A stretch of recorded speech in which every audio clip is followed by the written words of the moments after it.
Hi friends, అందరికీ నమస్తే. Friends, ఈ వీడియో ఏమి అనేసిందంటే, ఇది చూడండి, జగదాని ఇంతకు ముందు కూడా మీకు వీడియోలో చూపించింటాను చాలా టైమ్స్. ఇప్పుడు ఏమి ఇది స్పెషల్గా అనేసింది అంటే, మా ఇంట్లో 10 ఇయర్స్ ఇంకా ఉంది, సుమారు 10 ఇయర్స్ ఇంకా బాడీకి ఉంది. ఇప్పుడు మాకు ఆ ఇల్లు కావాలా అనేదాన్ని ఇంకా ఇప్పుడు తన ఇల్లు కట్టుకొని ఉంది, అది ఇంకా కొంచెం ఫినిష్ చేయాలా. అది ఫినిష్ చేసుకుంటా ఉంది. పాపం వచ్చేసింది, తనకు కూడా ఆడ పనికి పోయి కార్ పనికి పోయి చేసుకుంటా ఉంటుంది. అందుకు సిమెంట్ కొంచెం తీసిద్దాము అని ఒక 2000 రూపీస్ హెల్ప్ చేస్తూ ఉన్నాను. నేను వచ్చేసిందే ఒక 5 మూటలు 6 మూటలు సిమెంట్ వస్తుంది, తీసుకొని వచ్చేసి దానికి ఇప్పుడు ఇస్తూ ఉన్నాను. ఫ్రెండ్స్, వచ్చేసిందే చూడండి, అమౌంట్ ఇస్తాను.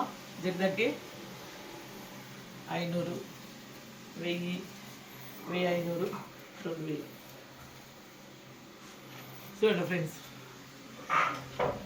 జగదాకకి ఇంతకు ముందు కూడా గేమ్లో అవుట్లో ఇట్లో అంతా గెలుచుకొని ఉంది ఫ్రెండ్స్. ఈ యొక్క పాత వీడియోలు ఉన్నాయి చూడండి. చెప్పండి. ఇక తన ఇంటికి మంచిగా ఫినిష్ చేసుకొని ఫినిష్ చేసుకొని ఇంటికి కొత్త ఇంటికి పోవాలని అందరూ ఆశీర్వాదం చేయండి. జగదా బాగుండాలి. వచ్చేసి జగదా చాలా మంచి మనిషి ఫ్రెండ్స్, మాకు చాలా బాగా కావాల్సిన మనిషి.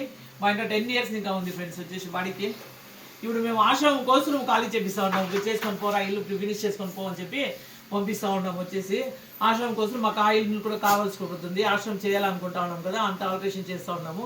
దానికి ఆయిల్ కూడా కావాలా అని చెప్పేసి ఖాళీ చేపిస్తూ ఉన్నాము. ఇప్పుడు కొత్త ఇంటికి పోతా ఉంది, సొంత ఇంటికి పోతా ఉంది తానే. జగదక్క ఏం ఖుషిగా పోతాండవా?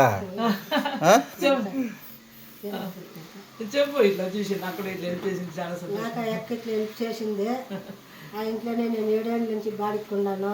ఇప్పుడు ఆ యొక్క మనసు పూర్తిగా వేరే ఇంటికి ఆ ఇంటికే పొమ్మన్నా, నేనే పోలేదు, మా ఇంటికే పోతాను అని చెప్తూనే ఏమన్నా ఉండే సహాయం చేయక అంటే ఆ యొక్క సిమెంట్ మూటలు తీసిస్తానని. ఫ్రెండ్స్, వీడియో చివరి వరకు చూసిన దానిగా చాలా థ్యాంక్స్ ఫ్రెండ్స్. వీడియో ఇష్టమైతే లైక్ చేయండి, షేర్ చేయండి, సబ్స్క్రైబ్ చేసుకోండి. Thank you so much friends. ఇంకా మరింత మందికి సహాయం చేయాలని అందరూ ఆశీర్వదించండి ఫ్రెండ్స్.